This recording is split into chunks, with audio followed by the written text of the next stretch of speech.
ಬಿಡ್ರಪ್ಪ ಅದೆಲ್ಲ ಸುಮ್ಮನೆ ನೋಡ್ರಿ. ಸಿದ್ದರಾಮಯ್ಯನವರು ಡಿ ಕೆ ಶಿವಕುಮಾರ್ ಮಾಡ್ತಾ ಇರೋ ನಾಟಕ. ಈ ನಾಟಕಕ್ಕೆ 6 ಕೋಟಿ ಜನರನ್ನ ಬಲಿ ಕೊಡ್ತಾವ್ರೆ.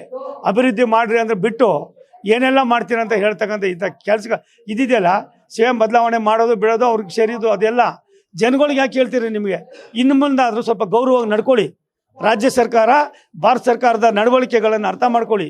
ಭಾರತ ಸರ್ಕಾರ ರಾಜ್ಯಕ್ಕೋಸ್ಕರ ಏನೇನು ಮಾಡಬೇಕು ಅನ್ನೋದಕ್ಕೆ ಇದು ಒಂದು ದೊಡ್ಡ ಉದಾಹರಣೆ. RPFನಲ್ಲಿ ಎಲ್ಲ ಒಂದು ಕಡೆ ಸಣ್ಣ ಪುಟ್ಟಿದ್ಕೊಂಡು ನಾವು ಆದ್ಯತೆ ಕೊಟ್ಟು ಕೆಲಸ ಮಾಡುವಾಗ ನಿಮ್ಗೇನು ಬಂದಿದೆ ದಾಡು, ನೀವು ಆ ಕೆಲಸ ಮಾಡಿರಿ. ಬಿಡ್ರಪ್ಪ ಅದೆಲ್ಲ ಸುಮ್ಮನೆ ನೋಡ್ರಿ. ಸಿದ್ದರಾಮಯ್ಯನವರು ಡಿ ಕೆ ಶಿವಕುಮಾರ್ ಮಾಡ್ತಾ ಇರೋ ನಾಟಕ.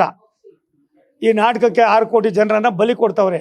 ಅಭಿವೃದ್ಧಿ ಮಾಡ್ರಿ ಅಂದ್ರೆ ಬಿಟ್ಟು ಏನೆಲ್ಲ ಮಾಡ್ತೀರ ಅಂತ ಹೇಳ್ತಕ್ಕಂಥ ಇಂಥ ಕೆಲಸ ಇದಿದೆಯಲ್ಲ, ಸೇಮ್ ಬದಲಾವಣೆ ಮಾಡೋದು ಬಿಡೋದು ಅವ್ರಿಗೆ ಸೇರಿದ್ದು ಅದೆಲ್ಲ ಜನಗಳಿಗೆ ಯಾಕೆ ಹೇಳ್ತೀರಿ? ನಿಮಗೆ ಇನ್ನು ಮುಂದಾದರೂ ಸ್ವಲ್ಪ ಗೌರವವಾಗಿ ನಡ್ಕೊಳ್ಳಿ.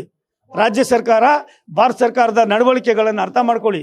ಭಾರತ ಸರ್ಕಾರ ರಾಜ್ಯಕ್ಕೋಸ್ಕರ ಏನೇನು ಮಾಡಬೇಕು ಅನ್ನೋದಕ್ಕೆ ಇದು ಒಂದು ದೊಡ್ಡ ಉದಾಹರಣೆ. RPFನಲ್ಲಿ ಎಲ್ಲ ಒಂದು ಕಡೆ ಸಣ್ಣ ಪುಟ್ಟಿದ್ಕೊಂಡು ನಾವು ಆದ್ಯತೆ ಕೊಟ್ಟು ಕೆಲಸ ಮಾಡುವಾಗ ನಿಮ್ಗೇನು ಬಂದಿದೆ ದಾಡು, ನೀವು ಆ ಕೆಲಸ ಮಾಡಿರಿ.